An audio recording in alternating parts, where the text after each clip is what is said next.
भूतिया हवेली का रहस्य शुरुआत।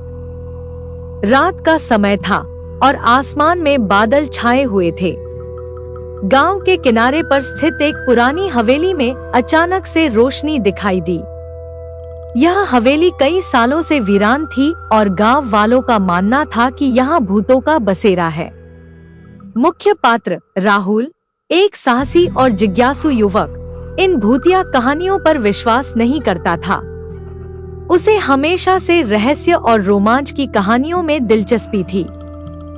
जब उसने हवेली की रोशनी के बारे में सुना तो वह खुद उस रहस्य का पता लगाने का फैसला करता है। उसके दो दोस्त अनिल और सोनू भी उसके साथ जाने को तैयार हो जाते हैं। हवेली की ओर सफर। तीनों दोस्तों ने अपनी टॉर्च, कैमरे और कुछ जरूरी सामान लेकर रात में ही हवेली की ओर कदम बढ़ा दिए। रास्ते में वे चुप थे, केवल हवाओं की सायं और रात के जंगली जानवरों की आवाजें सुनाई दे रही थी।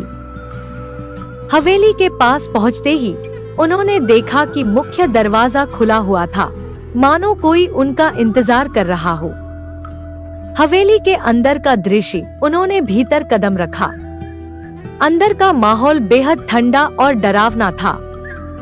हवेली की दीवारों पर पुरानी तस्वीरें लटकी थीं, जिन पर धूल की मोटी परत जमी थी।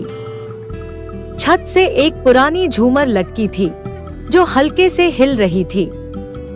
अचानक हवा का एक तेज झोंका आया और दरवाजा अपने आप बंद हो गया। पहली रहस्यमयी घटना।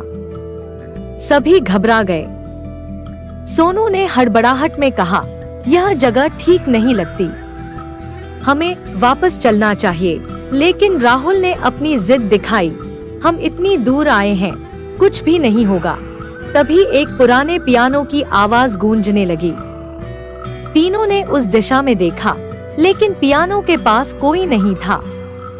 उनकी सांसें थम गई। दूसरी रहस्यमयी घटना। जैसे ही वे आगे बढ़े, उन्हें एक महिला की परछाई दिखाई दी, जो सफेद साड़ी में थी।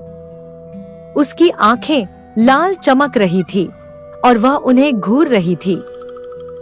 अचानक वह गायब हो गई। अनिल ने चिल्लाते हुए कहा, यहाँ सच में भूत है। राहुल ने उन्हें शांत करने की कोशिश की, शायद हमारी आंखों का भ्रम हो।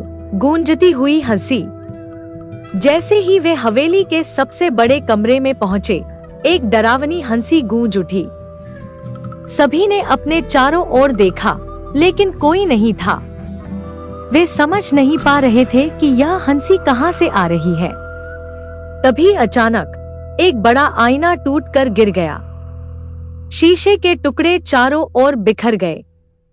अंतिम खुलासा। राहुल ने कहा, यह सब बहुत अजीब है, हमें यहाँ से बाहर निकलना होगा। वे तीनों बाहर की ओर भागे, लेकिन दरवाजा जाम हो चुका था। तभी हवेली की पुरानी दादी की आत्मा प्रकट हुई। उसने कहा, तुमने मेरे आराम में खलल डाला है, अब इसका परिणाम भुगतना होगा। भागने का प्रयास। आत्मा की भयानक आवाज से घबराकर तीनों ने और जोर लगाकर दरवाजा खोला और किसी तरह बाहर निकल आए। जैसे ही वे हवेली से बाहर निकले, हवेली की सारी रोशनी बंद हो गई और वह फिर से अंधेरे में डूब गई। अंत।